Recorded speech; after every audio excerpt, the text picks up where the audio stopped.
Enggak nih.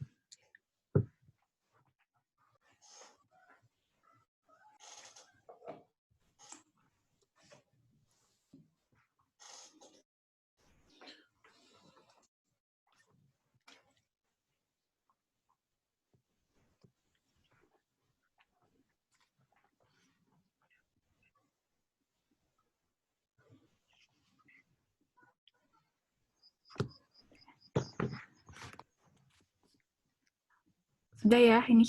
Berarti. Ya, halo teman-teman semua, kembali lagi dari rangkaian webinar PPI Paris yang kedua. Nah, perkenalkan saya Nanda Imaniar, mahasiswi Lisons dan Master Candidate di Universitas Paris Saclay sebagai moderator untuk webinar kali ini. Sebelumnya, kemarin PPI Paris sudah mengadakan webinar yang pertama, yang bertemakan tentang magang di Paris. Lalu hari ini, dan juga besok ada lagi seri ketiga dari Divisi Kewirausahaan PPI Paris, yaitu berwirausaha di Paris. Untuk topik kedua kali ini, webinar kali ini, yaitu tentang bekerja di perusahaan multinasional. Nah, apa sih yang dimaksud dengan perusahaan multinasional? Pasti teman-teman sudah banyak yang tahu kan ya dengan istilah tersebut. Perusahaan multinasional itu kan suatu perusahaan yang besar dan bisa memiliki kantor atau kayak seperti pabrik dan cabang-cabang di berbagai negara, dan biasanya terhubung langsung di kantor pusat yang biasa disebut dengan manajemen global. Untuk lebih detailnya lagi, kita kedatangan dua narasumber yang sudah senior dan tentunya sudah berpengalaman dalam berkarir di perusahaan multinasional. Selamat malam waktu Indonesia, Ibu Fibra Bihara dan Bapak Bernas Istiqlal. Halo. Halo, selamat malam Mbak Nanda. Iya. Terima kasih sudah meluangkan waktunya untuk join di webinar PPI Paris, ya Ibu dan Bapak. Senang hati. Iya, sebelumnya saya ingin menyampaikan tujuan kami dari PPI Paris mengadakan webinar dengan topik ini dan mengundang Ibu dan Bapak supaya bisa sharing dengan teman-teman pelajar yang masih dalam masa studi ataupun yang baru lulus kuliah nih, dan supaya bisa dengan mendengarkan pengalaman-pengalaman dan tips-tips dari Ibu dan Bapak, teman-teman akan mendapatkan pencerahan untuk kedepannya dan juga dapat mengembangkan diri dan memperbaiki diri lebih baik lagi demi kesuksesan dalam kehidupan profesional teman-teman nih.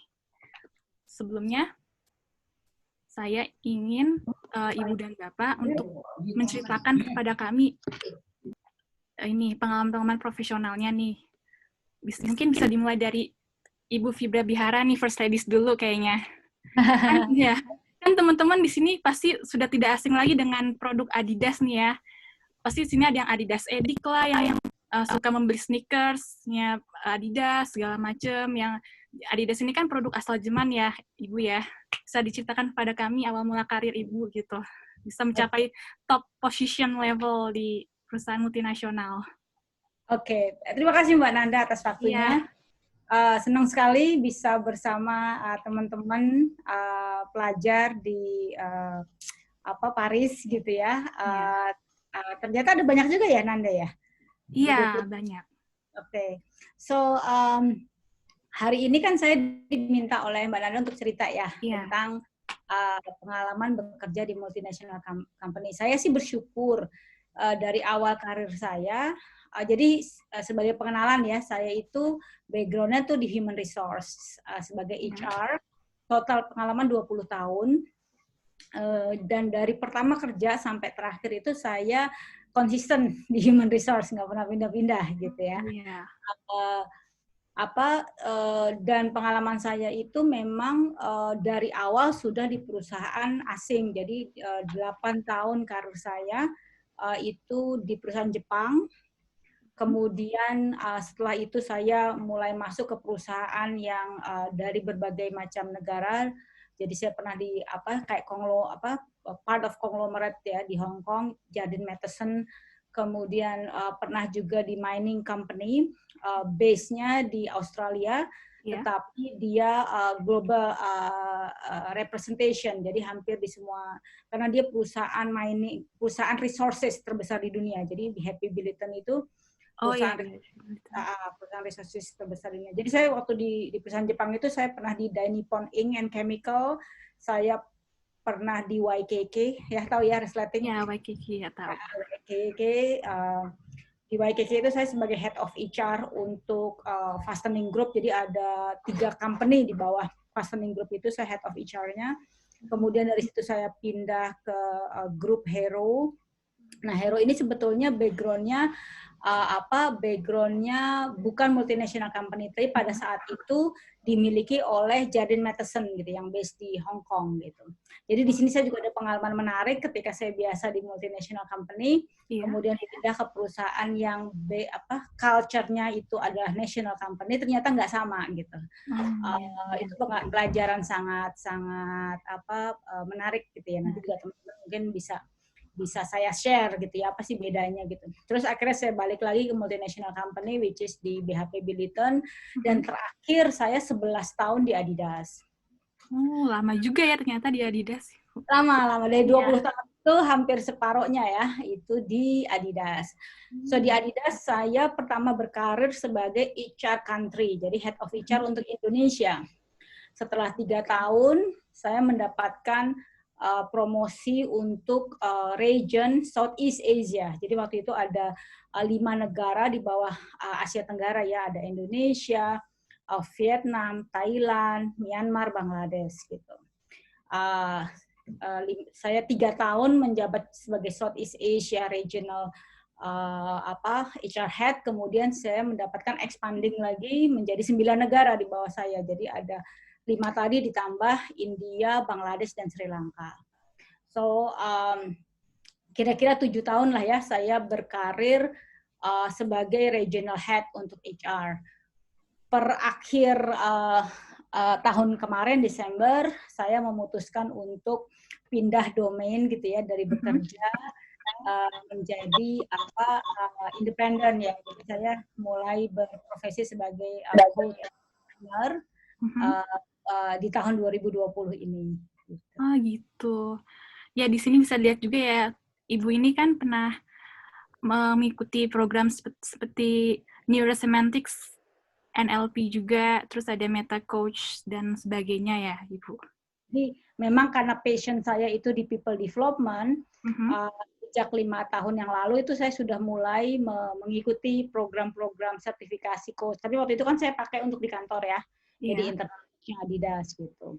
Nah sekarang saya pikir pengalaman udah cukup bekerja, dan lagi pula pekerjaan saya kemarin itu sangat demanding karena mungkin hampir 70% waktu saya itu di jalan ya, di luar, 40% di dalam gitu, lama-lama capek juga. Jadi saya sudah waktunya mencoba gitu ya lahan lain.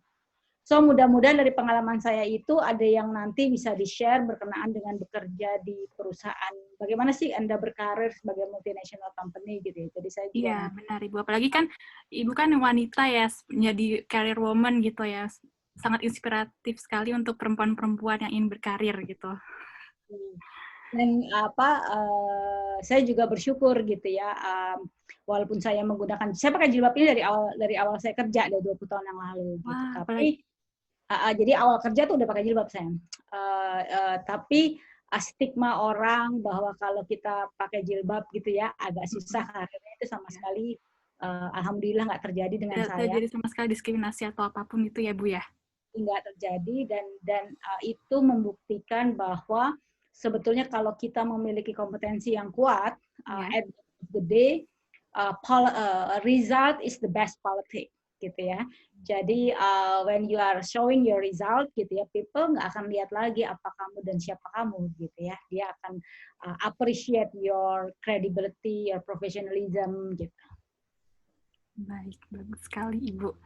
Mungkin bisa diceritakan sedikit tentang apa sih Neurosemantics sama Meta Coach? Kan yang saya tahu Meta itu sebetulnya meta modeling seperti kayak di software engineering gitu, Bu. Mungkin untuk di bidang NLP atau bidang HR tuh beda lagi kayaknya istilah Meta Coach itu apa. Ya, jadi teman-teman, NLP itu adalah ilmu gitu ya, ilmu yang sebetulnya awalnya itu berbasis profiling tentang human excellence gitu ya. Jadi ada para psikolog itu yang kemudian mereka mengobservasi orang-orang yang berprestasi, orang-orang yang punya excellence itu sebetulnya apa sih struktur yang dimiliki gitu ya. Gitu. Jadi ilmu NLP itu dimulai dari orang-orang yang tertarik istilah memodeling tentang orang yang berhasil, yang high performance ya. Nah, dari modeling itu dibuat struktur.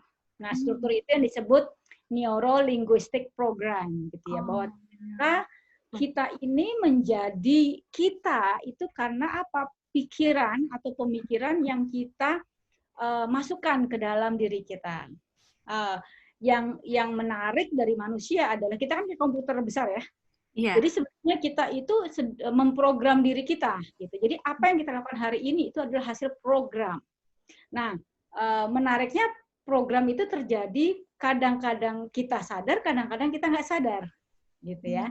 Nah, NLP neurosemantik ini kemudian memberikan strategi, kalau aku bilang strategi untuk mengetahui sebetulnya struktur pemikiran atau belief kita tuh apa.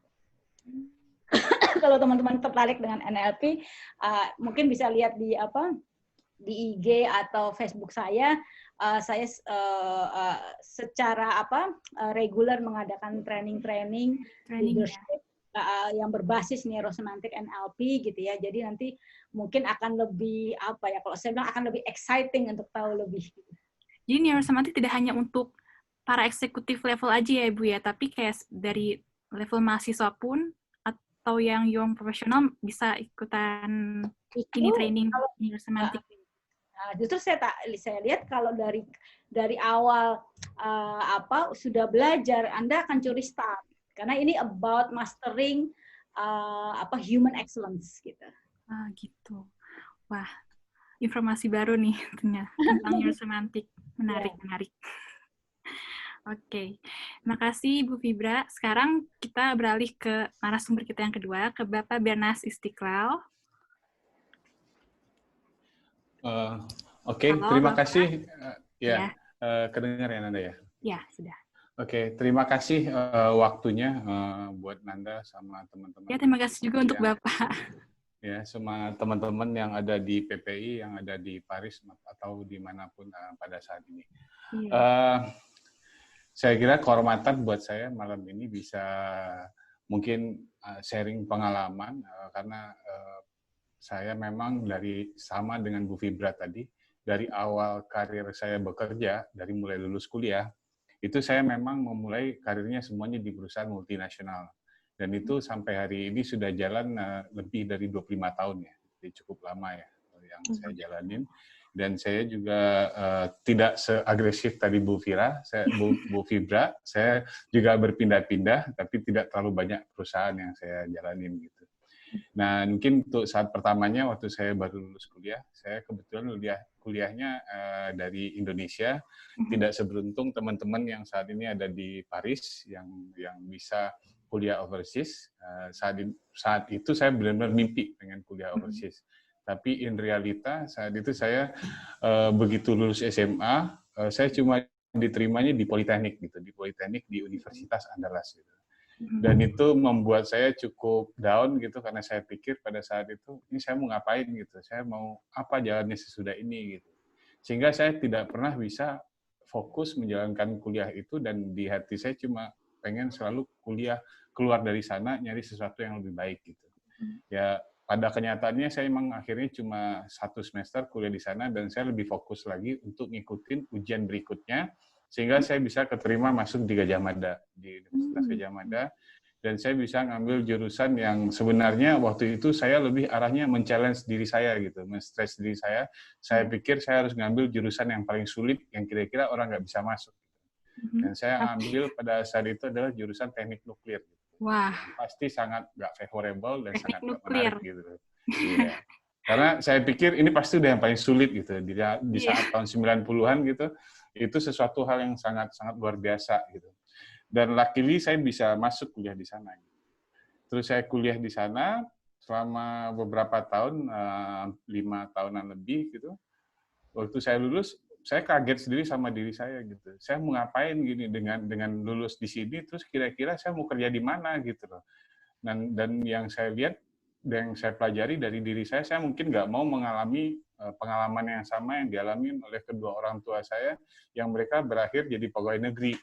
Pegawai negeri, walaupun gimana pun, saya sangat respect dengan posisi itu, tapi secara finansial mungkin tidak banyak membuat saya merasa happy dengan situasi yang saya alami gitu. Karena mungkin integritas mereka, kejujuran mereka mengakibatkan ya keterbatasan yang cukup besar di keluarga kita gitu. Dan pada saat yang bersamaan waktu saya lulus kuliah gitu, kakak saya masih kuliah, adik saya juga masih kuliah gitu. Jadi beban buat orang tua kalau saya tetap tergantung kepada orang tua.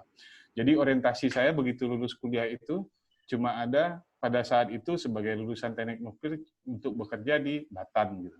Sementara Batan. Sementara teman-teman saya yang lain itu pada masuk Schlumberger, pada masuk Astra, pada masuk ini, itu membuat saya cukup down gitu. Saat itu tidak ada second position atau apapun yang kira-kira akan mencantumkan lulusan teknik nuklir gitu.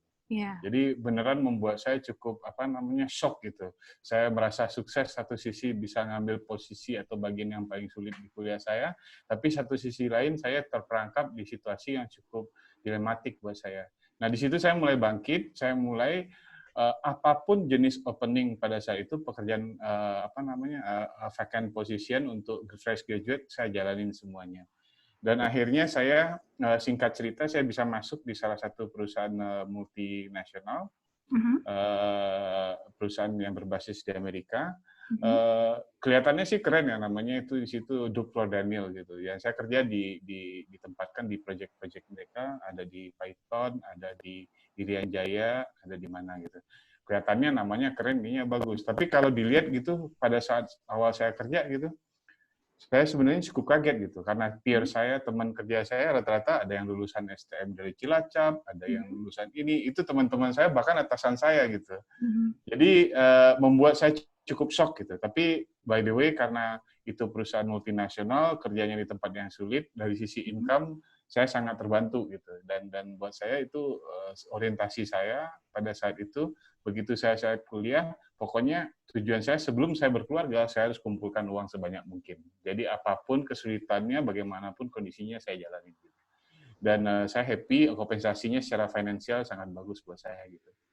Nah, setelah semuanya mulai settle, jalan beberapa tahun di sana, sekitar 3-4 tahun saya pindah dari satu posisi ke posisi lain, saya mulai berniat untuk berkeluarga dan saya mulai cari posisi yang lebih settle, yang kira-kira lebih baik buat personal saya dan juga tidak terlalu challenging secara geografis gitu.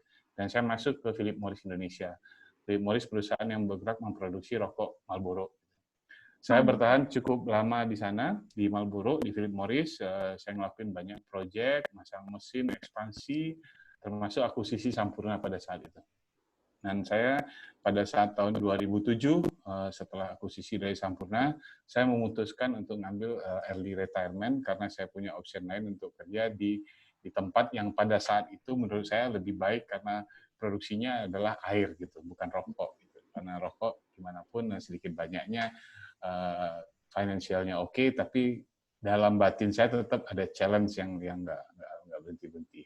Nah, saya mulai dari tahun 2007, mulai dari Aqua, saya mulai dari posisi Engineering Director. Jadi Engineering Director itu kurang lebih yang bertanggung jawab seluruh technical, ekspansi, capex, perluasan pabrik di Aqua. Aqua pada saat itu kita ngomongin masih sekitar 5-6 pabrik pada tahun itu. Hari ini Aqua itu totalnya kurang lebih sudah sekitar 40 pabrik gitu. Mau pabrik yang ada di Aqua sendiri maupun yang di third party. Jadi setiap tahunnya kita growing secara bisnis itu selalu double digit gitu. Sangat luar biasa. Penambahan pabrik tiap tahun itu bisa 3-4 pabrik gitu. Nah, posisi Engineering Director ini memang benar-benar posisi yang sangat menarik buat saya, karena pada prinsipnya core kompetensi saya adalah technical gitu. No matter this is related to engineering, tapi pada prinsipnya menarik buat saya. Sampai pada tahun 2010 saya di-offer posisi baru, which is surprise buat saya, untuk pegang industrial atau operation gitu. Which is bedanya dengan engineering itu adalah kalau kita pegang industrial atau operation, kita akan about 50-50 antara leadership orang dengan machinery gitu. Waktu working di engineering kita kan lebih managing ke technical sama machinery gitu. Jadi itu challenging buat saya gitu, karena saya nggak biasanya handle banyak orang, terus harus handle orang gitu. Jadi saya harus keluar lagi dari comfort zone saya, leading hampir 6.000-an orang pada saat itu, dan operation dari separuh dari Indonesia. Itu dilanjutkan ke posisi saya selanjutnya pada tahun 2014, 4 tahun berikutnya, saya ditawarin untuk buka bisnis di Philippines gitu. Jadi Danone pada saat itu belum ada operasinya di Philippines. Startup itu ya, Pak? Ya, startup di Philippines untuk production-nya mereka. Jadi kita buka joint venture dengan Universal Robina, dan saya bertahan di sana selama 2 tahun sebelum saya dipanggil balik lagi gitu. Setelah bisnisnya mulai jalan. Tahun 2016 saya dipanggil balik lagi, disuruh keluar lagi dari comfort zone saya, karena pada saat itu saya, seperti yang saya bilang di awalnya, comfort zone saya lebih ke technical, dan waktu balik itu saya ditawarin lagi posisi baru untuk di posisi quality gitu. Dan karena apa di quality? Karena pada saat itu di Aqua, quality itu menjadi satu concern yang utama, dan posisinya quality dibuat sedemikian independennya sehingga report langsung ke posisi yang paling tinggi di Danone gitu. Jadi kita benar-benar independen untuk memastikan produk yang kita hasilkan benar-benar luar biasa bagusnya gitu. Nah ini sebenarnya kalau learning dari yang saya jalanin selama bertahun-tahun bekerja ini, hampir setiap certain time, 4-5 tahun atau bahkan 3 tahun kadang-kadang, itu saya harus keluar selalu dari comfort zone saya, memulai sesuatu yang baru. Which is buat saya itu cukup challenging, tapi dari sisi lain juga membuat dinamika yang membuat saya menjadi betah untuk kerja di perusahaan tersebut. Kalau daripada saya harus jalani sesuatu yang boring, yang mungkin lebih lebih sangat plain, dan akhirnya itu membuat saya jadi nggak betah. Itu sekilas dari pengalaman saya selama bekerja di karir saya di multinational company. Jadi Pak Bernas ini mengawali karir sebagai engineer ya, Pak, di perusahaan multinasional. Iya, betul. Wow. Ini buat yang para engineer nih yang baru lulus, ini motivasi nih untuk seperti Pak Bernas mungkin ya. Nah, Ya, sekarang kita mungkin ini buat tambahan aja buat Nanda ya. Jadi saya mulai karir saya di engineers ya. Saya jalan engineer, terus masuk operation, saya masuk startup, terus masuk quality, dan end of this month saya mulai karir baru lagi sebagai HR gitu. Mungkin nggak akan menjadi saingan Bu Fibra. Jadi mungkin itu key sebenarnya buat adik-adik di sini, teman-teman di sini, bahwasannya agility itu sangat-sangat penting gitu. Agility, capability kita untuk beradaptasi terhadap lingkungan, untuk take opportunity itu sangat penting gitu. Jangan gampang menyerah dan selalu berusaha untuk mendapatkan opportunity yang lebih baik gitu. Nah, itu teman-teman semua. Apa yang kata Pak Bernas, agility ya Pak ya, dalam berkarir. Kita lanjut ke sesi. Nah, mau nanya nih ke Ibu Fibra dan Pak Bernas. Dari siapa dulu ya? Mungkin profil seperti apa sih yang dicari oleh perusahaan multinasional? Nah, siapa yang mau jawab duluan tentang ini? Saya bisa bantu jawab ini karena mungkin sederhananya gini, profil apa yang dijawab sama multinasional gini. Sebenarnya kayak multinasional kayak di tempat kita ya, di Danone ya. Multinasional itu kan perusahaan yang beroperasi di banyak negara ya. Kita total karyawannya, total Danone itu sekitar 100 ribuan lah ya. Di Indonesia sendiri kita ada 14 ribu. Jadi sebenarnya biar to be clear aja, internal talent kita itu sebenarnya lebih dari cukup untuk fulfill kebutuhan-kebutuhan yang ada gitu. Walaupun growing, karena growing itu sebenarnya masih bisa di-offset dengan perubahan equipment-equipment yang ada di perusahaan tersebut dengan yang lebih high speed, lebih modern, lebih digital, things like that gitu. Jadi sebenarnya lebih dari cukup untuk bisa diisi dari talent internal gitu. Tapi pertanyaannya apakah itu bisa seperti itu? Jawabannya sih sulit sekali untuk ngelakuin gitu, karena ada hal-hal yang tidak bisa di-capture dengan kemampuan internal gitu. Nah, untuk fulfill pipeline ini kalau dilihat dari sisi manajemennya perusahaan, itu let's say di manajemen paling rendah di perusahaan, di central office-nya adalah managers gitu. Let's say early manager atau manager awal gitu. Kemudian sampai ke director, sampai ke GM gitu. kan itu kurang lebih posisinya. Tapi sebenarnya ada satu level yang paling sebelum managers itu adalah mungkin bukan satu level, lebih dari satu ya. Ada supervisor namanya, ada engineer, bla bla bla. Nah itu mungkin sudah tidak terlalu up to date lagi untuk saat ini gitu. Apa sih yang lebih up to date untuk saat ini? Yang lebih up to date untuk saat ini, perusahaan itu sekarang hampir semuanya berlomba-lomba nyari yang namanya itu manajemen trainee. Gitu. Nah, Jadi itu yang seperti yang dilakukan programnya oleh Danone ya, Danone Indonesia ya, mengadakan betul. program MT Star kalau nggak salah kan? Ya, MT Star ya. Jadi MT Star ini memang itu sebenarnya bukan Danone aja, tapi just to be very clear dengan situasi yang ada sekarang ya. Kalau kita masuk di Indonesia, saya bisa cuma contohkan di Indonesia ya. Kalau you masuk di perusahaan biasa atau perusahaan lokal yang istilahnya ataupun multinasional yang kelas standar gitu ya. Ya, kalau mungkin income-nya secara income ya Anda akan terima sekitar 1 kali atau 2 kali UMK gitu. Tapi begitu masuk ke perusahaan multinasional yang reputable gitu, first starting point-nya aja kita udah ngomongin minimal itu 4 kali daripada UMK. Itu minimal income yang dia akan terima secara cash setiap bulan gitu. Terus apa sih kompensasinya dari perusahaan? Kenapa perusahaan mau sebesar itu gitu? Membayar Anda, membayar adik-adik semuanya untuk bekerja di perusahaan gitu. Karena kita emang cari orang-orang yang untuk memfulfill line-line yang pertama tadi, line-line manager itu. Dan targetnya memang cukup berat ya. Kenapa berat gitu? Karena target kita waktu kita tarik kayak MT Star itu, dalam waktu 2 tahun, maksimal 3 tahun, itu dia harus jadi manajer gitu.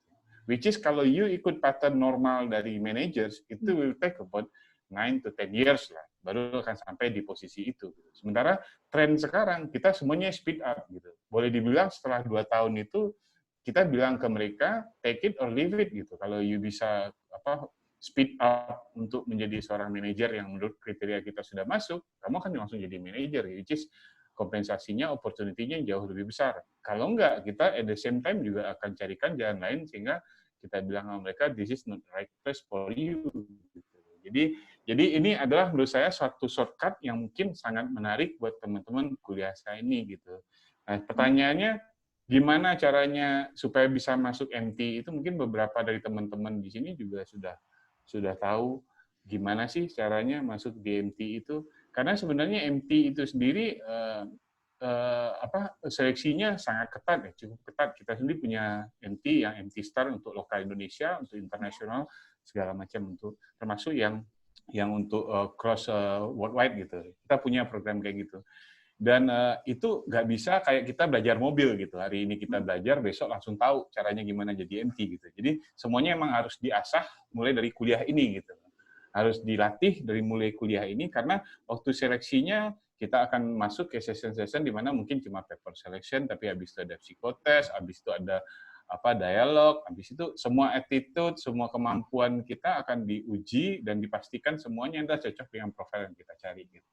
Jadi untuk singkat cerita, sebenarnya untuk bisa masuk, bukan cuma di Danone ya, tapi hampir di semua perusahaan multinasional, untuk bisa masuk program tersebut, itu tidak bisa begitu lulus kuliah nilai bagus bisa masuk sana gitu. Karena pada prinsipnya ada hal-hal yang harus di-build-in oleh kita dalam perjalanan selama kuliah tersebut atau bahkan lebih awal dari itu gitu. Sehingga membentuk yang kita sebut talent itu sendiri.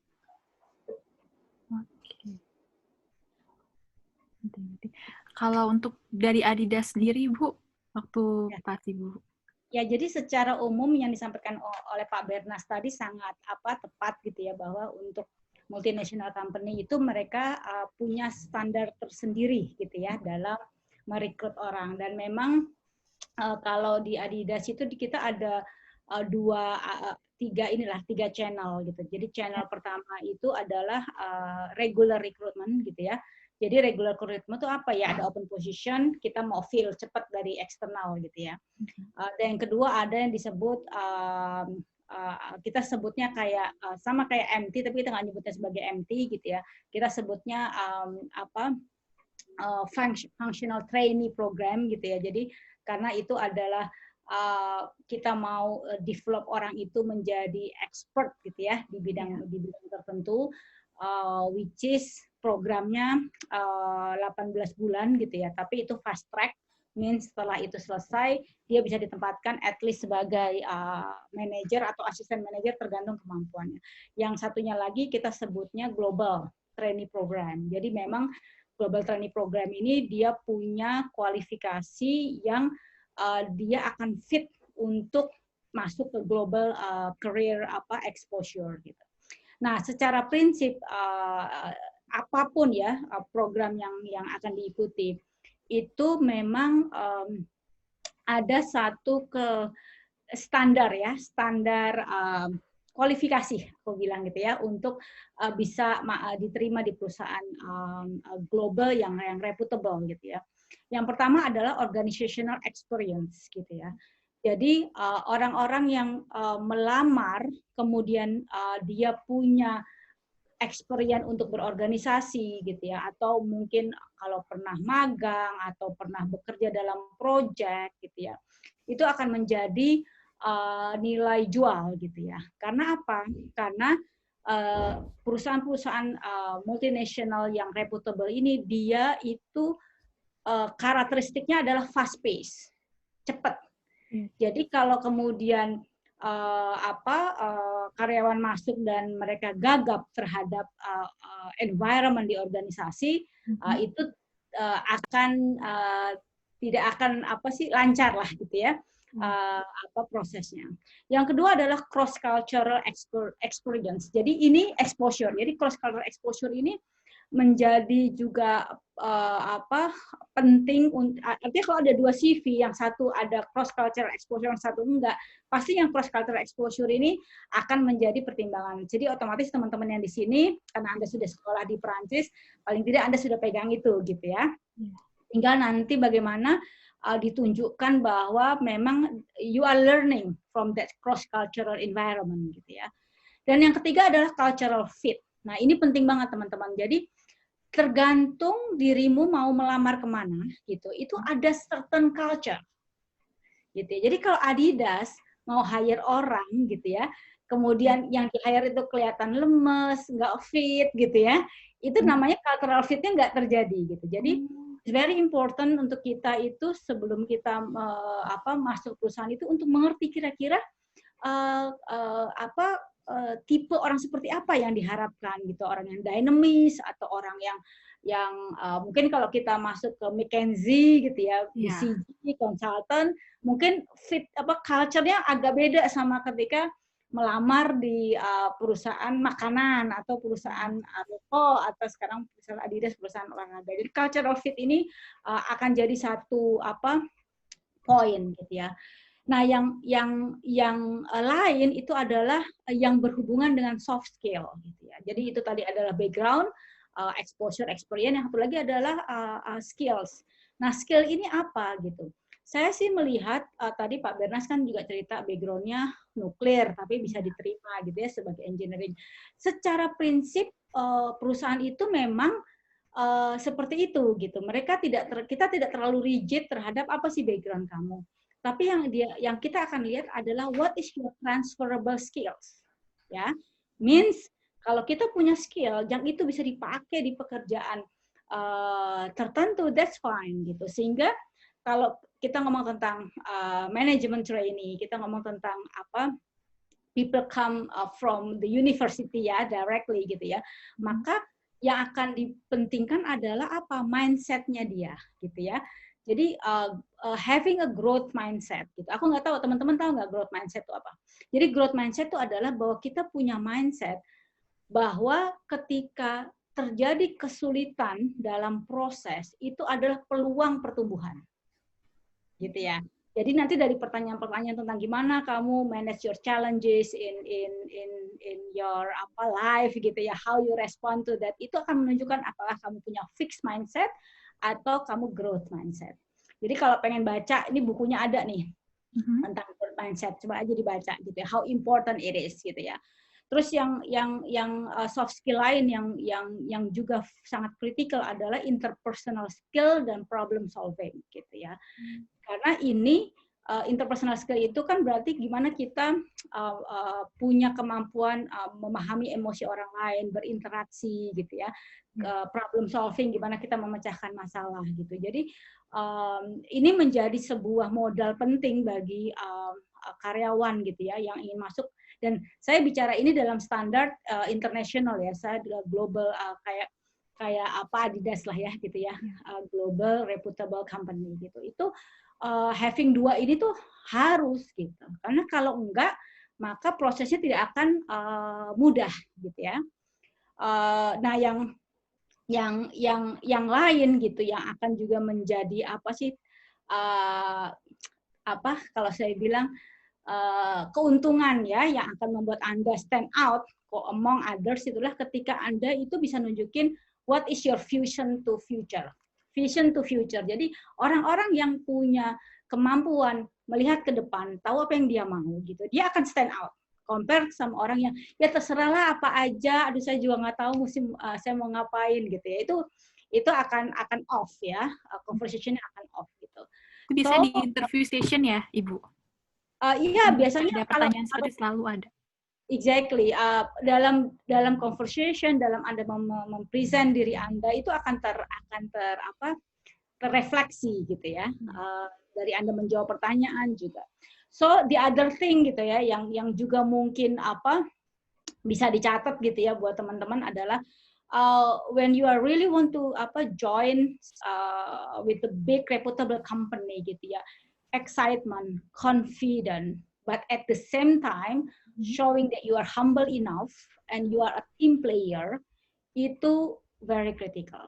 Dan apalagi kalau misalnya mau masuk dalam trainee program kayak di Adidas, trainee program itu susah banget masuknya gitu. Kenapa susah gitu? Karena paling tidak ada 4 lapis yang harus dilalui. Lapis pertama CV, which is apa tadi organizational experience, cross culture itu harus dilihat gitu ya, culture, terus kemudian ada interview by phone gitu ya. Nah, interview by phone ini bisa kelihatan tuh vision to future-nya apa, interpersonal skill-nya seperti apa, menggunakan behavior based interview itu ya. Nanti setelah itu ada lagi namanya kalau kita sebutnya panel interview, tapi itu juga di dalamnya ada kayak role playing yang di situ kasih case-case. Dan case-case itu ada yang saling berdiskusi antar kandidat, terus dilihat bagaimana proses diskusinya gitu. Nanti akan dilihat, oke, gimana cara dia mempresent, bagaimana dia menginfluence others gitu ya. Itu kayak apa ya aku bilang kayak assessment center lah gitu ya. Dan baru kemudian terakhir proses final interview. So buat saya profil yang tadi saya sampaikan itu adalah yang paling basic gitu ya. Dan ya, itu semua perlu dibangun dari sekarang gitu ya, bukan nunggu pas mau ngelamar kerja, karena sesuatu yang tidak embedded juga nggak bisa dibuat-buat gitu ya. Yeah. Kalau Anda sudah melakukan itu dari sekarang, when you are talking about it become a natural you. Gitu. Oke. Terima kasih Bu, ini sangat berguna sekali untuk yang mau melamar kerja seperti di Danone atau di Adidas.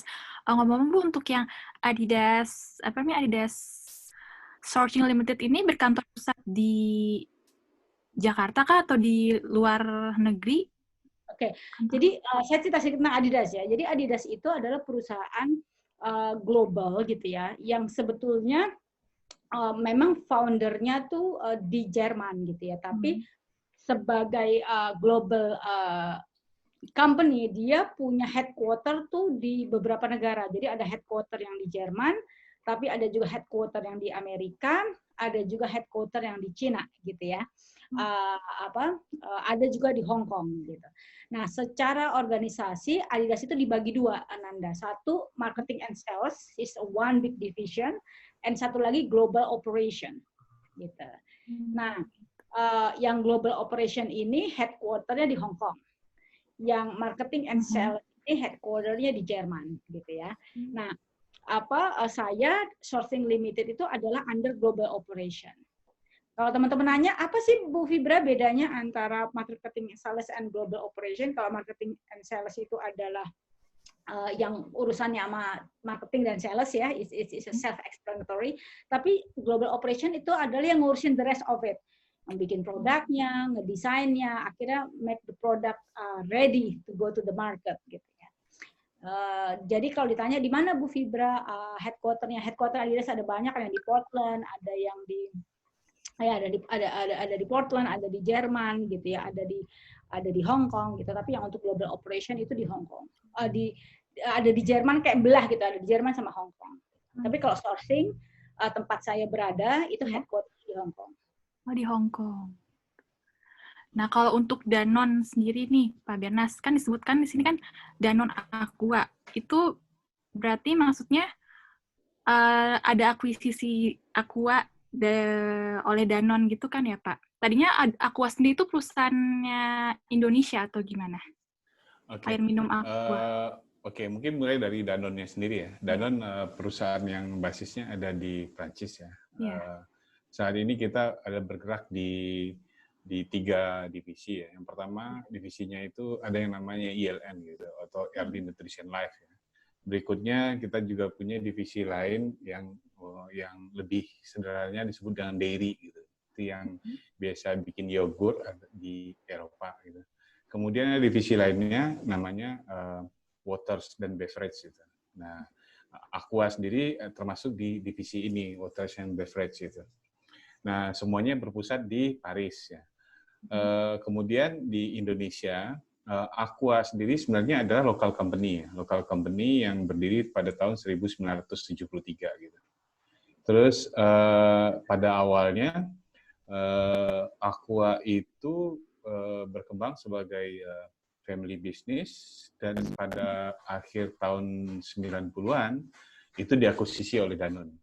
Dan secara bertahap diakuisisi oleh Danone sehingga sekarang hampir 100% sahamnya adalah punya Danone semua. Jadi sekarang boleh dibilang Aqua itu sendiri adalah perusahaan milik dari Danone. Kurang lebih gitu kondisinya. Dan kontribusinya Aqua saat ini adalah salah satu central business unit yang terbesar di Danone sendiri. Yang kontribusi income-nya termasuk paling besar, dan dari sisi volume bisnisnya juga paling besar gitu. Di luar bisnis lainnya yang ada di terutama di Eropa. Jadi operational country kita ada sekitar di 100 country saat ini. Itu kurang lebih keadaan. Bisa ceritakan juga sedikit, Pak Bernas, waktu itu kan Pak Bernas pernah cerita, pernah area kampus saya nih di Paris Saklai, soalnya di area kampus saya ini ada yang namanya Danone R&D Center, Research and Development-nya.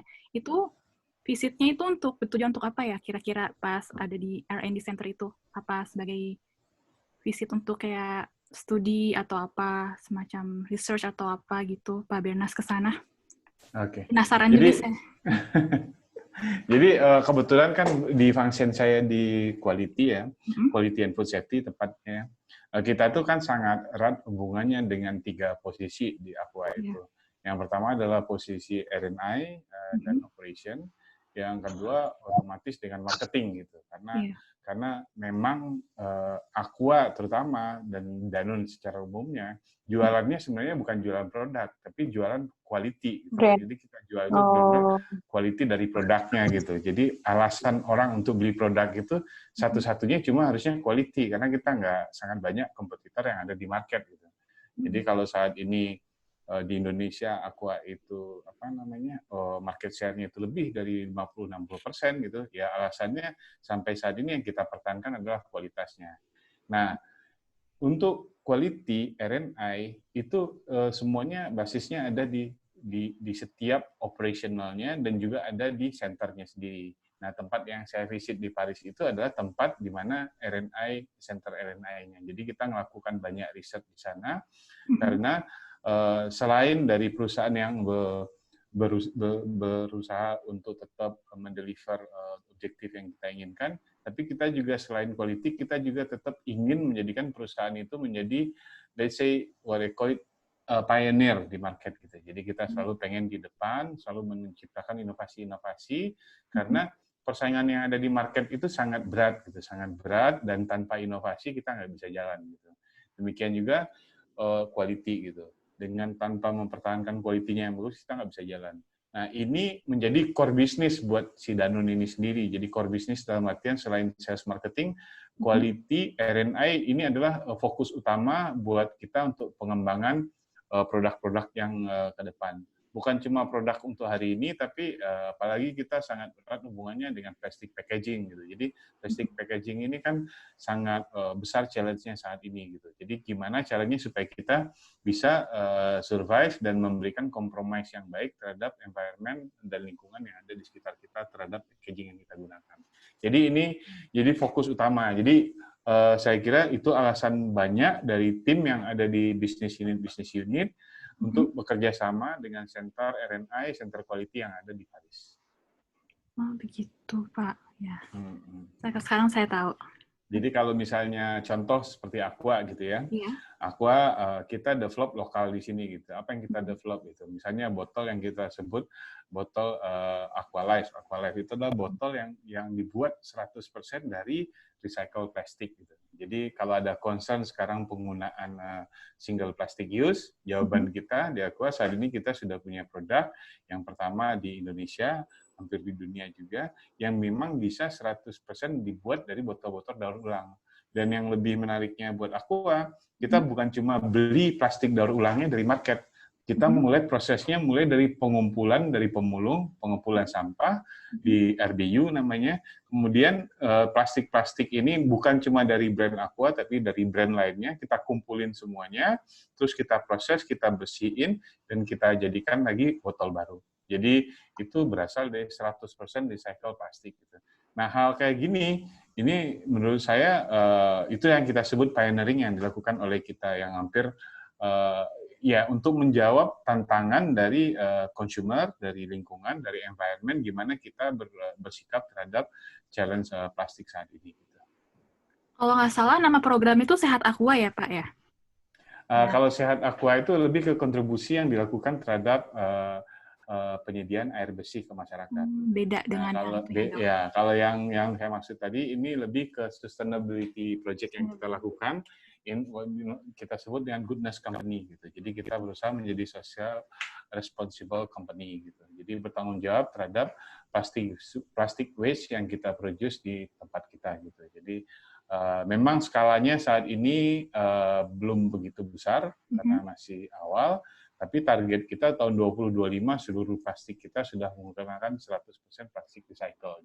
Jadi ini suatu ambisi yang luar biasa dari Danone yang membuat saya semakin suka untuk kerja di perusahaan ini gitu. Karena saya yakin teman-teman yang sebaya sama Nanda saat ini pasti sangat concern dengan penggunaan plastik single use ini dan hampir semuanya sekarang mulai pakai tumbler, mulai pakai ini, which is menurut kita juga support itu dan kita sendiri pun di Aqua sekarang lagi nyiapkan model-model kayak dispenser, kayak hal yang memang tidak menggunakan packaging single use ini gitu. Tapi at certain level ini sesuatu yang kita nggak bisa hindarin karena masalah traveling, occasion, something yang kayak gitulah yang memang pada akhirnya itu nggak bisa dihindarin penggunaan itu. Dan harus kita sadarin semua memang saat ini pilihannya nggak terlalu banyak, kita pakai plastik atau kita pakai kertas, dua-duanya ada konsekuensi terhadap footprint, terhadap carbon footprint, terhadap alam, terhadap kayu, macam-macam gitu. Jadi kita harus temukan sesuatu yang memang artinya membuat sesuatu dan bertanggung jawab gitu. Itu sih yang dilakukan oleh Danone saat ini. Nah, untuk teman-teman yang ingin bertanya, nanti kita di seksi akhir ada sesi tanya jawab ya. Untuk selanjutnya kita akan ke sesi yang, nah ini. Tantangan bekerja di perusahaan multinasional.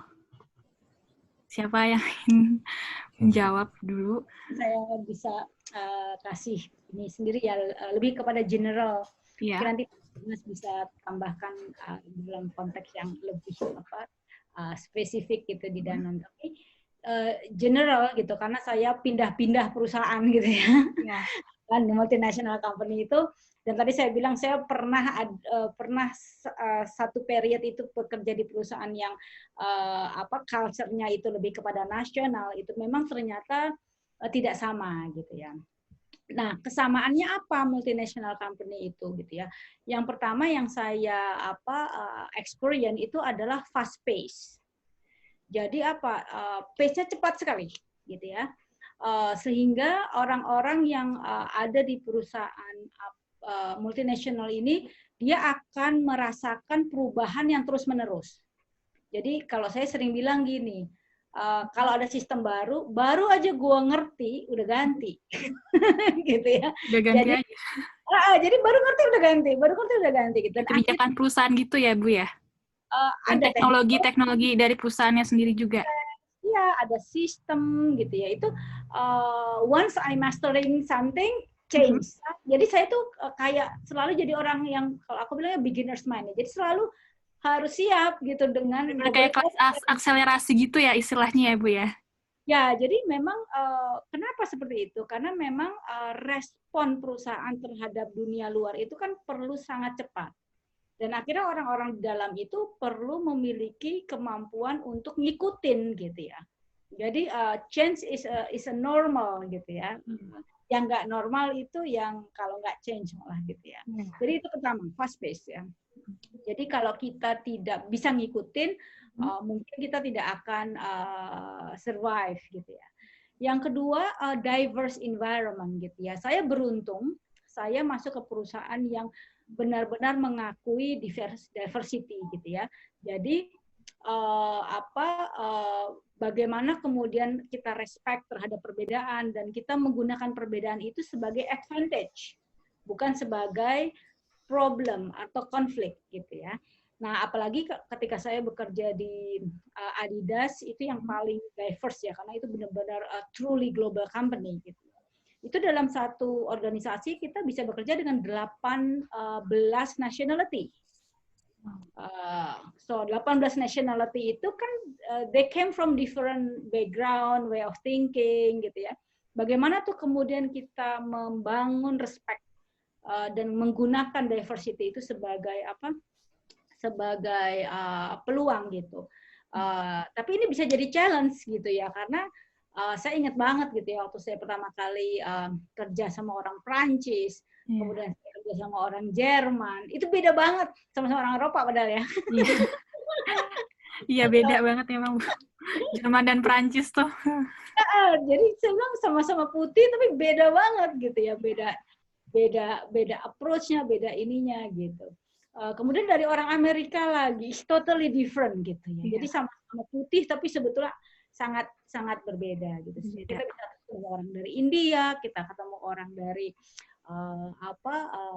UK gitu ya, Afrika gitu ya. So many different things. Dan Indonesia juga different kind juga kan. Gitu. Yang menarik ya. Yang kedua ya, diverse ya. Yang ketiga itu adalah di perusahaan multinational company itu yang saya lihat bahwa work hard itu bukan sebuah expectation, itu sebuah requirement yang basic. Karena kalau nggak work hard gitu ya, you will not going to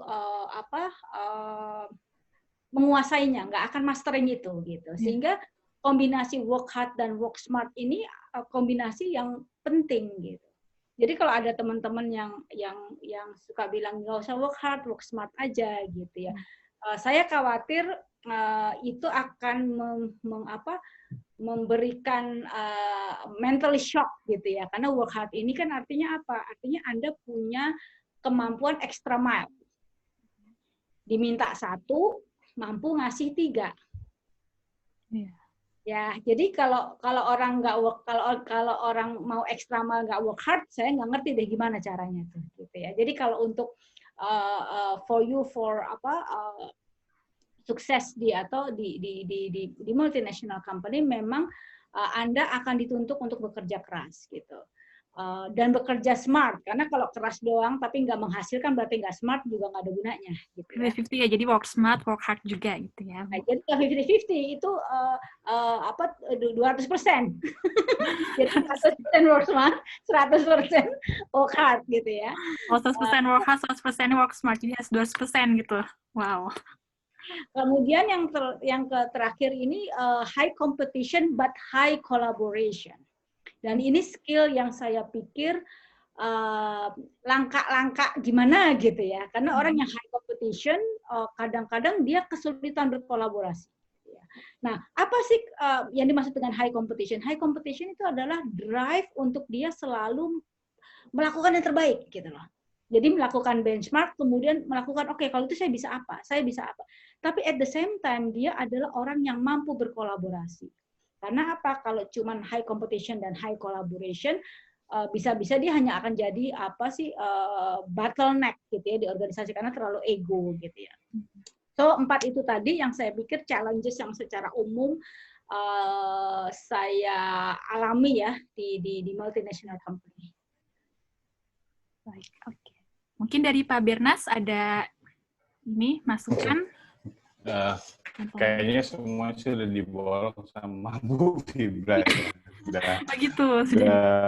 Udah banyak sekali disampaikan tadi, tapi oke, saya kasih tip-tipnya aja deh. Sederhananya gini nih, yang nomor satu itu kita harus tahu diri kita sendiri gitu. Strong kita ada di mana, weakness kita ada di mana gitu. Jangan sampai misalnya kita nggak bisa nyanyi, terus belajar kursus nyanyi, berusaha untuk ikut Indonesian Idol gitu. Padahal talent kita nggak ada di sana gitu. Jadi yang nomor satu memang harus tahu siapa kita dan kita pastikan kemampuan kita, strong area yang akan kita expose itu juga berada di waktu yang tepat dan tempat yang pas gitu. Jadi contohnya misalnya yang paling sederhana, waktu Anda milih multinational company gitu, ada banyak multinational company gitu, tapi juga ada banyak multinational company yang mempekerjakan karyawannya sampai 18 jam sampai 22 jam sehari gitu. Ada banyak juga gitu untuk dapetin duit yang banyak gitu. Jadi mereka bekerja berdasarkan bonus gitu. Tapi ada lagi perusahaan misalnya kayak Danone gitu, French company, very clear French company gitu. Tapi kalau dilihat di Indonesia gitu, tidak ada leadership-nya, hampir nggak ada top leadership-nya orang Prancis gitu. Kayak di Indonesia, di Aqua, leadership-nya, board director-nya sangat multinasional gitu. Jadi kayak GM-nya orang orang Belanda gitu, ada yang orang Singapura, saya orang Indonesia, ada yang orang dari Prancis satu orang juga. Jadi sangat kita harus tahu benar perusahaan mana sih yang kita ambil, culture-nya seperti apa gitu. Itu di saat kita sudah mulai bisa memilih gitu. Jadi menurut saya itu juga sangat penting. Terus kita juga harus perhatikan perusahaan multinasional ini gimana sih sebenarnya mereka membuat memperlakukan karyawannya, apakah mereka benar-benar perusahaan yang berorientasi terhadap profit atau balance between profit, people, sama environment, itu kita harus lihat dengan benar juga gitu. Nah itu satu.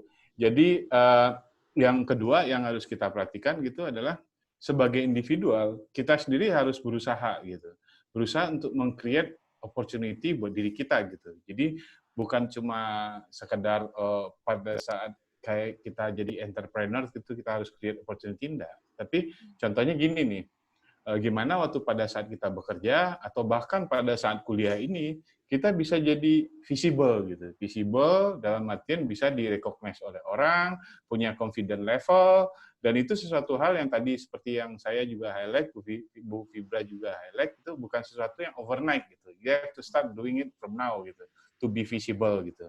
Nah, begitu mulai visible, you have to start create connection gitu atau network gitu. Jadi di saat ini seperti ini PPI ini adalah satu forum atau tempat di mana network itu bisa dijalankan gitu loh. Nah, ini di saat bekerja pun seperti itu gitu. You harus, kalau zaman dulu mungkin orang ngomongnya ada klan, ada gerombolan sana, gerbong sini, tapi saat ini kita lebih ngelihatnya itu networking gitu.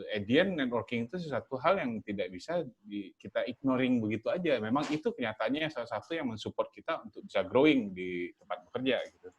Nah, kemudian juga networking ataupun connection ini harus dibangun dengan tadi juga sudah dibahas sama Bu Fibra, baik lagi bagaimana kita menjadi orang yang bisa integritinya direspect oleh orang lain, bisa jadi attitude-nya baik, bagus, positive mind, yang kayak gitu. Sehingga dengan munculnya hal-hal seperti ini yang bisa muncul jadi memorize buat perusahaan, buat teman, buat lingkungan, itu opportunity itu akan muncul gitu. Jadi sebagai contoh nih, kalau kita orang yang selalu berada di sisi oportunis gitu, atau berseberangan dengan orang lain dengan cara yang kurang respectful gitu, otomatis tidak akan ada orang yang istilahnya itu bahkan nawarin suatu pekerjaan lain ke kita gitu. Mereka deal dengan kita aja udah susah gitu. Gimana caranya mau ngajak kita gitu. Jadi itu yang saya maksud dengan create opportunity, dengan be respect, attitude yang baik, networking yang baik, itu opportunity itu akan muncul gitu. Kemudian juga be positif gitu. Jadi bekerja di perusahaan multinasional itu jangan dibayangkan seperti bekerja di perusahaan, maaf ya maksud saya bukan saya menggampangkan, tapi regular biasa. Karena pada perusahaan multinasional itu kita pay based on performance gitu. Basicnya gini nih. Kalau keringat kita keluar ya kita bayarnya keringat gitu. Keringat kita nggak keluar, kita nggak dibayar gitu. Dibayarnya kecil banget gitu. Jadi the more you contribute, the more you get the payment gitu. Nah, otomatis dalam perjalanan seperti ini akan sangat banyak sekali gitu tantangan, hadangan, masalah yang kita hadapin. Di saat yang sama kita bisa harus istilahnya argumen dengan bos kita, di saat yang sama bisa sama anak buah kita, atau bahkan dengan teman kita gitu. Atau bahkan di kantor nggak enak, di rumah kita harus argumen dengan keluarga kita gitu. Karena efek dari setelah bekerja di kantor gitu. Tapi satu hal gitu, tetap harus jadi positif gitu. Akan banyak tantangan itu muncul. Dan kita contoh sebagai positif itu gini nih, kalau saya selalu bilang sama anak buah saya gini nih, apapun lah, apalagi sekarang kayak saya bekerja di quality gitu, sangat banyak tantangan yang kita hadapin, consumer complaint, ini itu. Sampai pada akhirnya kita sampai di poin dimana kita bilang gini nih, whatever doesn't kill you will make you stronger gitu. Jadi selagi kita masih bisa survive, artinya kita akan tetap menjadi lebih kuat gitu. Setiap pengalaman yang kita hadapin akan membuat kita tambah kuat. Setiap tantangan, masalah itu akan muncul. Saya yakin adik-adik sekarang juga di sana juga sangat banyak tantangannya.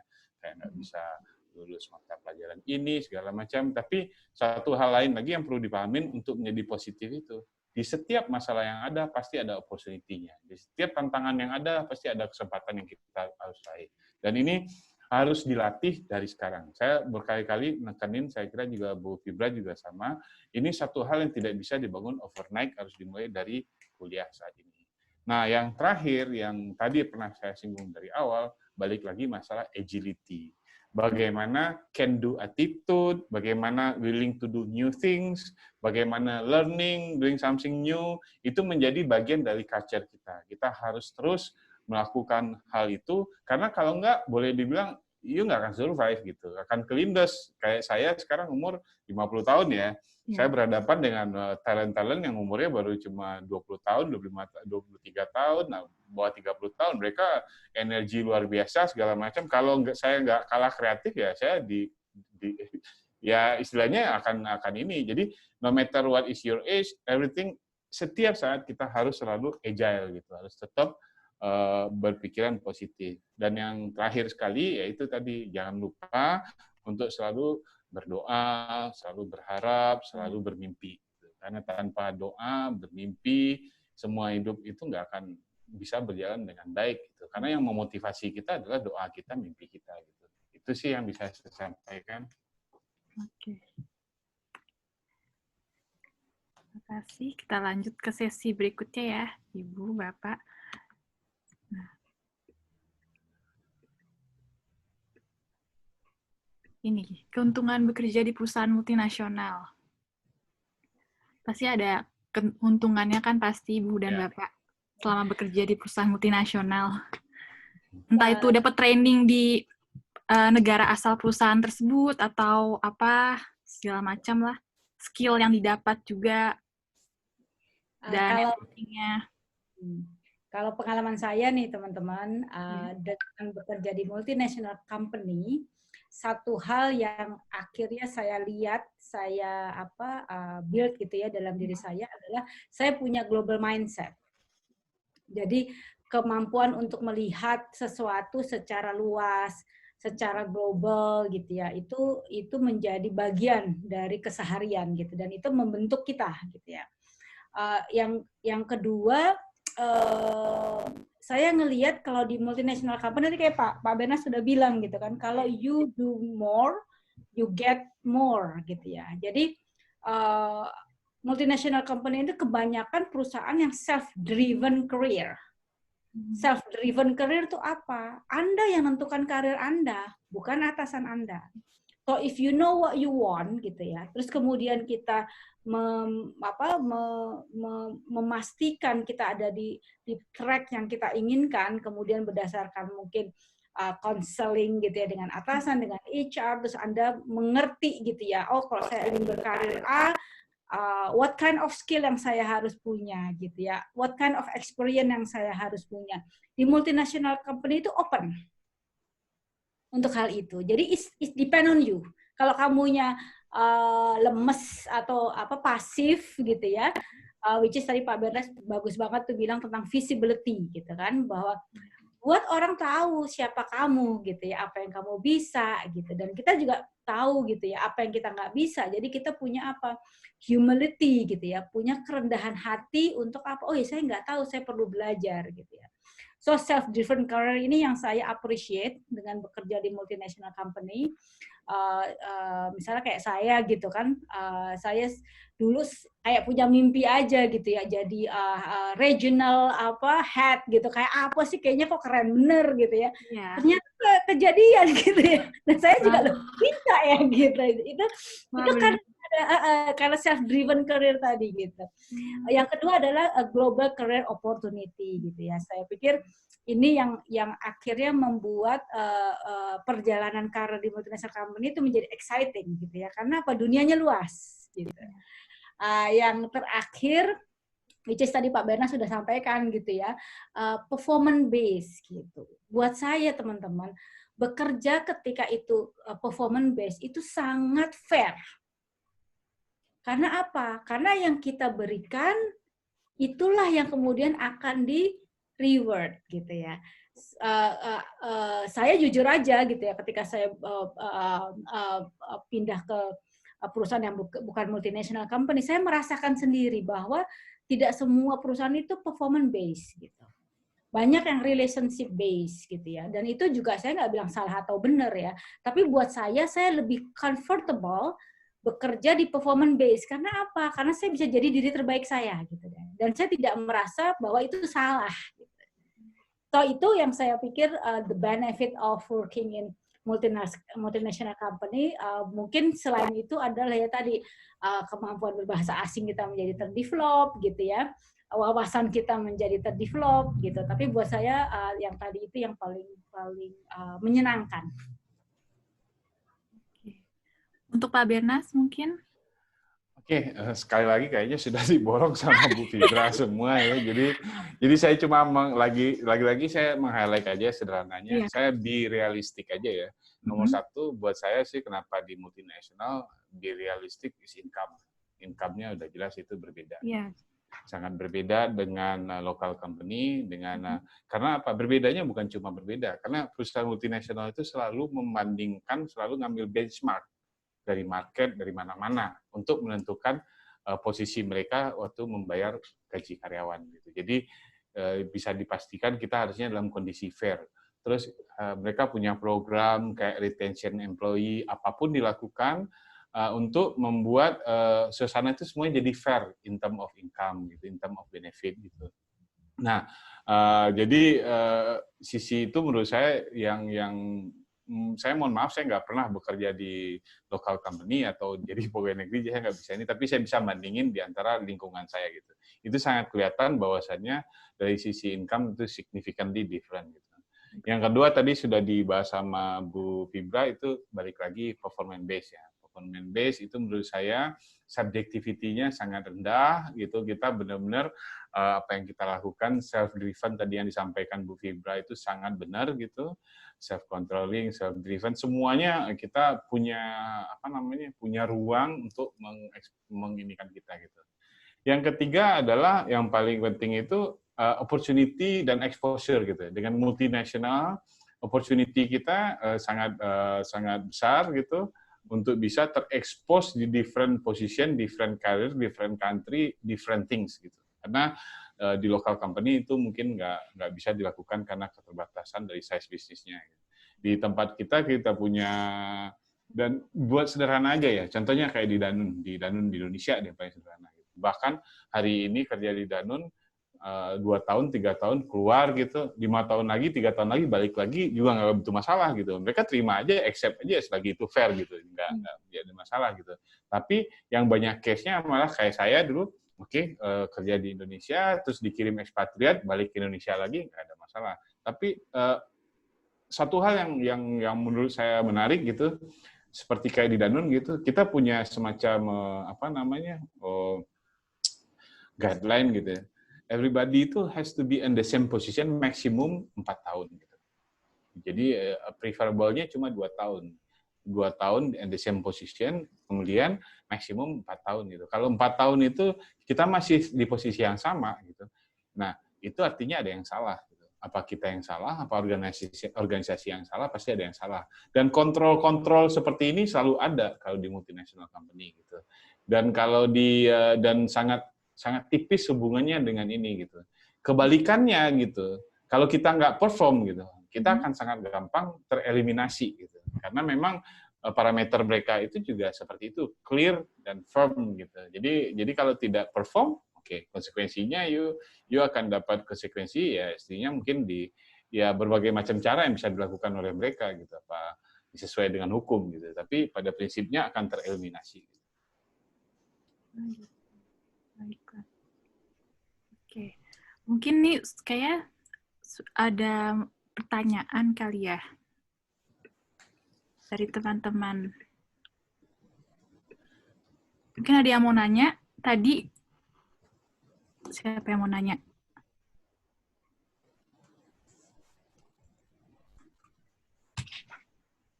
Tadi Siapa di namanya? chat udah ada yang nanya, udah sebagian saya jawab ya. Ya.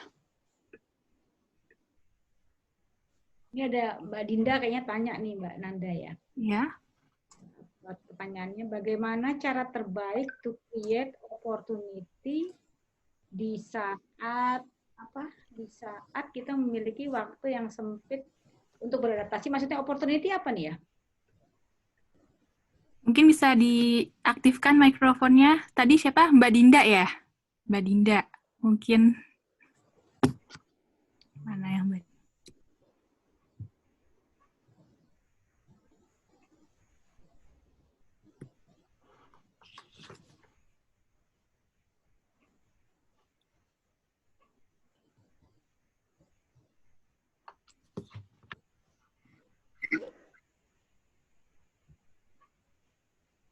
Malam Mbak Nanda.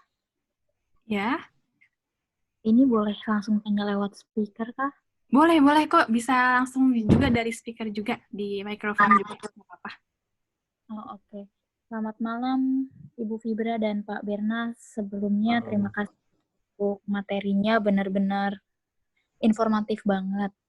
Nah, aku sendiri kerja di perusahaan multinational company. Cuman challenge-nya adalah kehidupanku nggak balance antara, karena tuntutan kerjaan kan memang banyak banget tuh, apalagi tadi Pak Bernas dan Bu Fidya bilang kalau mesti punya phase-phase di mana yang kayak baru satu belum selesai dikasih yang lain, dikasih yang lain. Itu kan benar-benar secara nggak langsung gimana ya, ngabisin waktu buat bekerja. Gimana caranya kita yang ada ini kerja di perusahaan multinational company tapi masih bisa work-life balance antara kehidupan sosial sama pekerjaan. Kayak gitu sih, Bu. Dan Bapak mungkin bisa dikasih sharing pengalamannya saat muda itu gimana. Pasti memang buat bekerja, apalagi ya itu di company, apa yang kita mau ya kita create sendiri di situ. Berarti kan ada waktu yang memang dikorbankan salah satunya. Itu sih. Terima kasih Pak dan Ibu. Mungkin sekarang Pak Bernas dulu deh, karena kalau saya nanti kurang. Oke, saya kira sih saya sudah nyinggung tadi di awal sedikit ya, bahwasannya memang at the end kita juga tetap harus mikirin right place gitu. Apakah tempat kita bekerja itu adalah perusahaan yang tepat gitu. Karena kita juga nggak bisa ngambil sama rata semua multinasional itu sama approach-nya gitu. Tapi most famous atau kebanyakan dari perusahaan multinasional harusnya mereka sangat concern terhadap life balance. Gitu. Harusnya begitu, teorinya begitu gitu. Dan saya nggak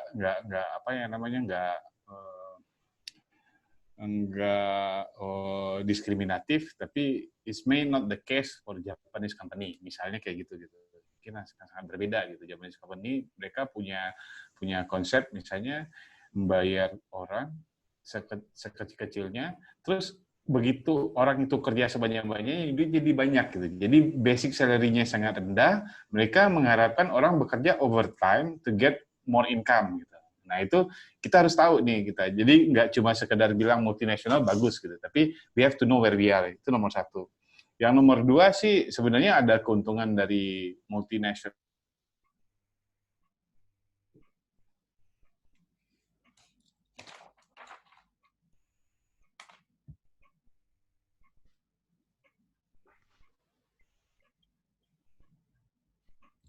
Hilang kayaknya Pak Bernas. Ini ada gangguan koneksi kayaknya.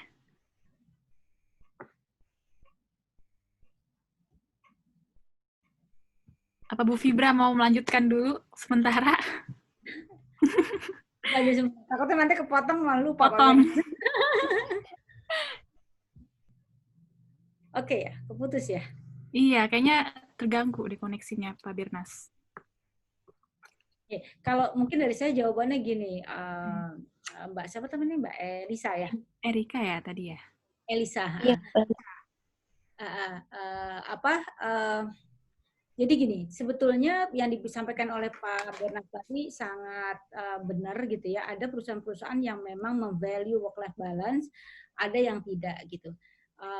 Tetapi pengalaman saya sendiri, bahkan ketika perusahaan itu memvalue work-life balance, itu bisa juga kita terjebak pada situasi overwork gitu ya. Nah di sini yang tadi saya bilang challenges-nya adalah work hard and work smart. Karena apa? Karena work hard saja tanpa diiringi work smart itu kita akhirnya akan terjebak pada kebiasaan menyelesaikan semua pekerjaan. Ini saya ya, nasihat saya ke tim saya. Jadi kerjaan di HR itu kan banyak karena apa? Karena timnya kecil gitu ya, responsibility-nya besar. Gitu kalau kita tidak punya work smart, itu kita bisa nggak pulang gitu ya. Nah, work smart ini apa gitu? Saya selalu ajarkan ke tim saya, itu ada yang namanya hukum Pareto, 80-20%. Ada yang tahu nggak hukum Pareto? Hukum Pareto itu adalah seperti ini. Sebuah perusahaan itu revenue itu 80% itu diambil dari 20% key account. Jadi kalau ada customer 10 gitu ya, hanya 2 ini yang memberikan 80% revenue perusahaan. Sisanya ini hanya memberikan 20% revenue. Gitu. Quality juga gitu, dari semua masalah quality, banyak karena saya dulu pernah jadi quality officer gitu ya, sempat itu di awal-awal karir. Itu secara statistik adalah dari 10 kasus quality gitu ya, 2 kasus quality ini yang paling sebetulnya sering terjadi. Jadi mengambil 80% dari total quality problem gitu. Nah, dalam pekerjaan kita juga demikian, dari 100 pekerjaan yang datang, kita perlu tahu yang mana yang paling berimpact.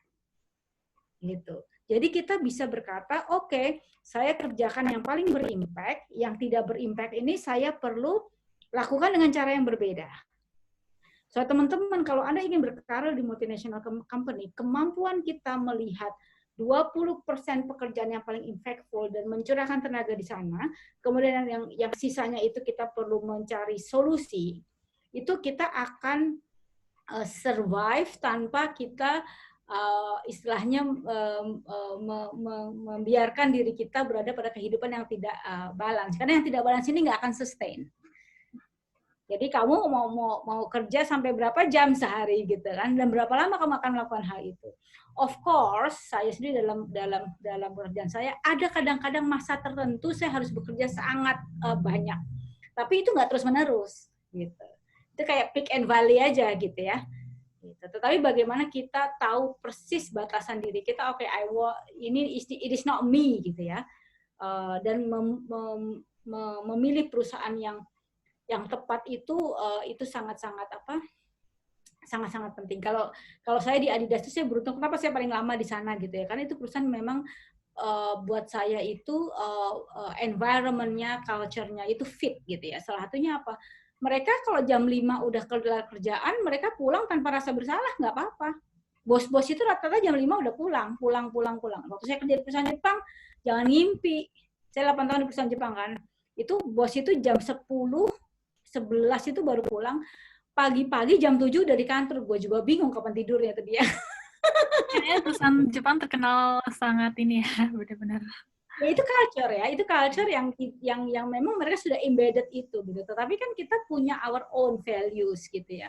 So knowing what is our values and what kind of company yang cocok sama kita itu menjadi very important. Jadi saya tuh dulu begitu 8 tahun kerja perusahaan Jepang, then I know gitu ya, I need to move to other industry gitu. Bukan karena itu, karena ada juga keuntungan kerja di perusahaan Jepang teman-teman. Jadi keuntungannya apa? Itu perusahaan Jepang itu paling generous untuk orang belajar. Dan mereka orangnya juga sangat trustworthy ya. Jadi kalau kita perform itu tuh pasti kita akan di apa ya kalau saya bilang tuh akan disayang gitu ya. Jadi 8 tahun tuh saya kerja perusahaan Jepang tuh saya jadi kesayangannya Presdir lah. Gitu. Karena apa kita perform. Jadi itu kan juga ada emotional bonding ya. Itu juga oke gitu. Cuman karena saya kemudian memilih untuk mencoba gitu ya environment lain, akhirnya saya dapat opportunity untuk bekerja di multinational yang truly global and multinational company. Itu menjawab nggak Mbak Elisa? Gimana Mbak Elisa? Menjawab, Bu. Siap. Terima Mungkin ada kasih, yang Bu. lain lagi mau bertanya?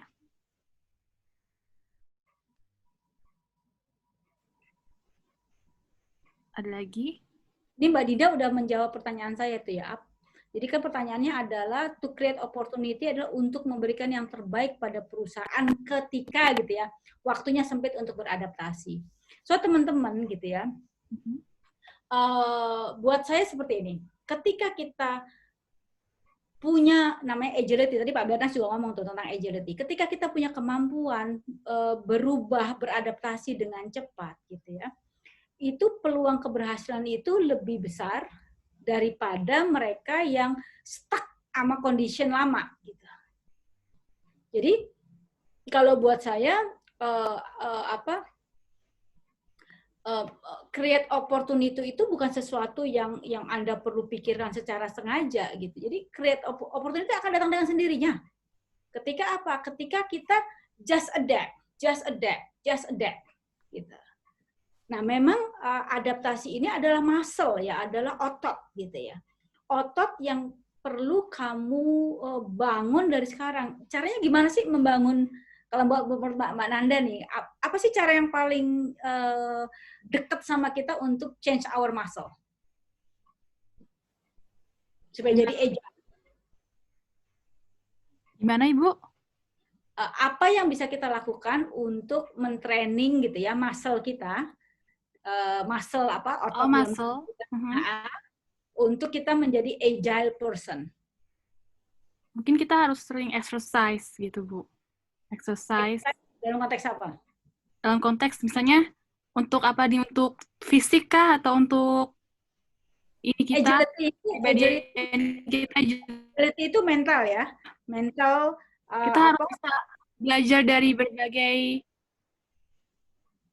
berbagai sumber, tidak hanya satu sumber saja gitu, Bu. Kita harus belajar juga dari banyak orang, kita harus, ya itu dengan networking juga, kita kan bisa berdiskusi, bicara dengan orang-orang yang kita ajak untuk bernetworking, dan ya mencari sumber-sumbernya itu, dan belajar hal-hal baru seperti hard skill dan soft skill juga.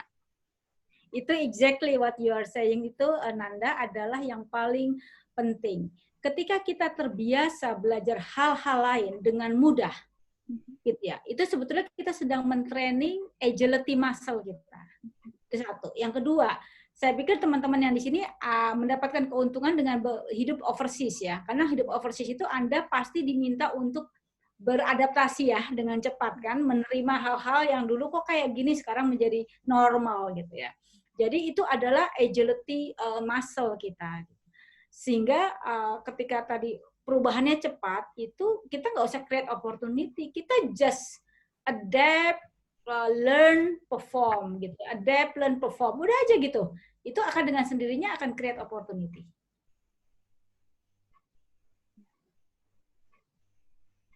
Itu pertanyaan tadi dari Mbak Dinda ya, Ibu? Sudah terjawab? Oke. Ada lagi? Kebetulan sini ada Ketua PP Paris, Ibu dan Bapak. Ini Hasbi Hawari, saya lupa memperkenalkan. Ketua PP Paris kami. Oke, halo Mas. Ya, Ibu, Halo. Pak Bernard, terima kasih semua Ya, sudah sore. bermanfaat kehormatan dan kebanggaan buat kita. Kita lanjut lagi aja ini. Nanda. Oh iya, ada yang mau tanya lagi? Mungkin siapa? Ada Iris, kayaknya teman kami juga di PPI Paris. Kebetulan Iris ini mengambil jurusan di bidang food technology ya, kalau nggak salah ya, Bi ya? Ya kan? Mungkin Iris mau tanya-tanya tentang Danone atau apa?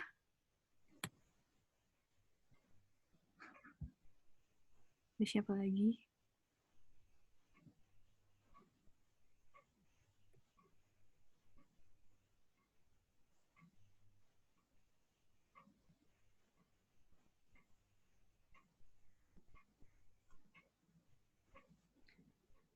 Masih ada lagi? Kalau nggak ada, kita masuk ke sesi terakhir, yaitu success tips. Quick tips dari Ibu Fibra dan Pak Bernas.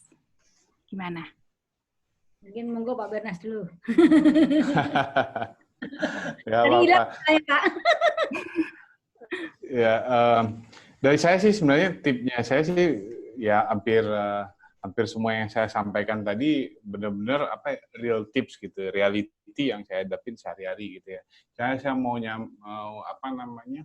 mau sedikit menambahin yang tadi disampaikan Bu Fibra tentang soal life balance tadi ya. Mungkin satu hal yang perlu dilihat gitu, hampir semuanya sekarang saat ini multinational company itu juga berubah gitu. Mereka mulai mengikuti model-model style-style startup company gitu. Jadi Anda nggak usah terlalu khawatir tentang life balance itu, karena at the end of the day gitu, perusahaan-perusahaan yang tidak bisa adaptasi mereka juga akan tidak bisa survive gitu. Tapi buat bayangan aja sekarang contohnya ya, saat ini itu di banyak perusahaan gitu ada namanya clean desk policy gitu. Apa clean desk policy? Itu artinya setiap meja kantor begitu orang pulang kerja itu harus dalam keadaan bersih, nggak ada satu kertas pun tertinggal atau bahan apapun di meja gitu. Jadi harus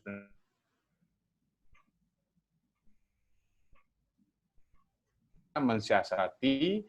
Kalau memang kita merasa apa yang kita terima tidak fair, kita juga harus bilang openness ke lingkungan kita, ke atasan kita, manajemen kita, bahwasanya is too much for us gitu. Dan itu sesuatu attitude yang bisa diterima gitu, bukan nggak bisa diterima gitu.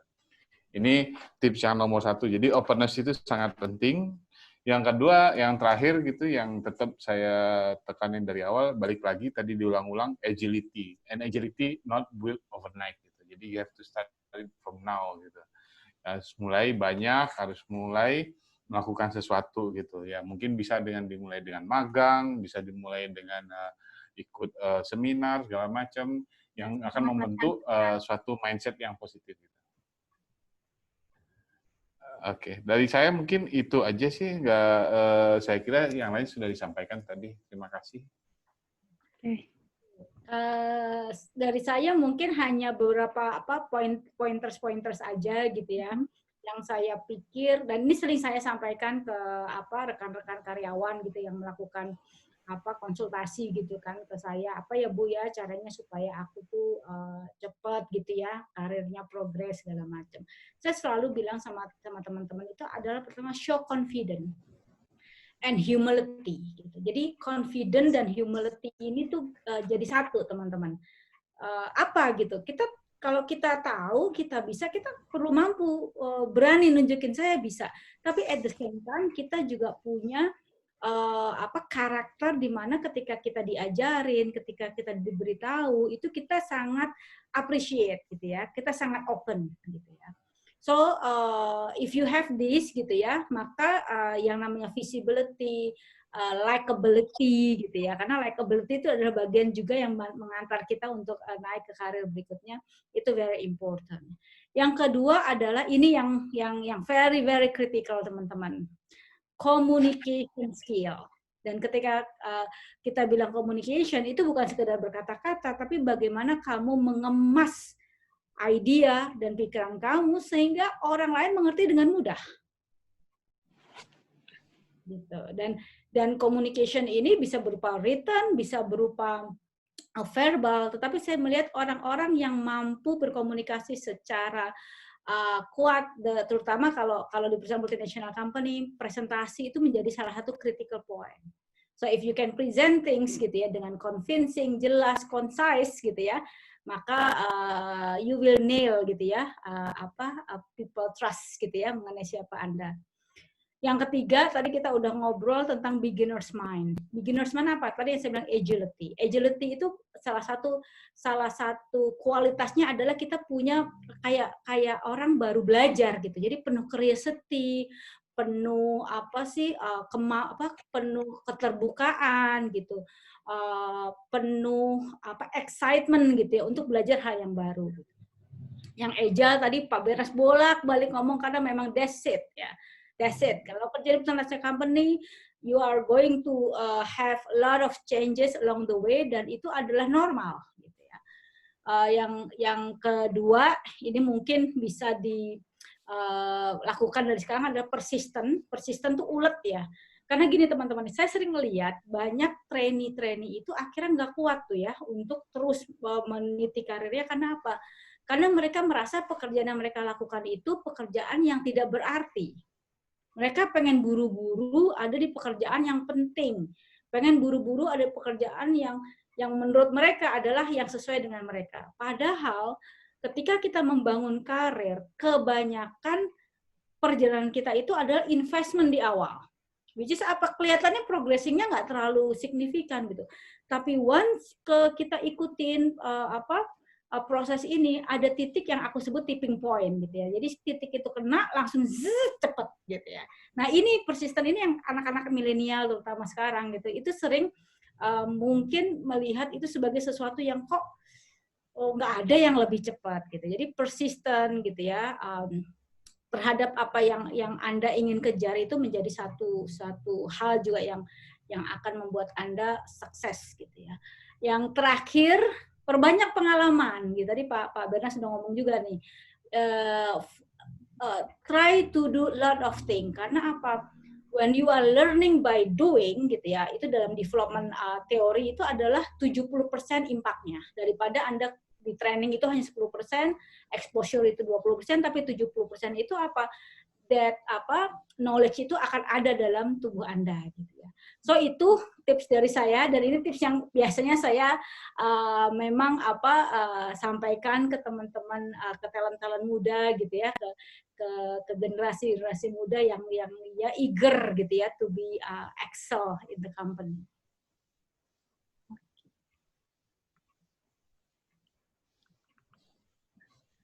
Mungkin itu sesi terakhir dari kami, PPI Paris. Terima kasih banyak untuk Ibu Fibra dan Bapak Bernas karena telah mau meluangkan waktunya untuk join webinar ini.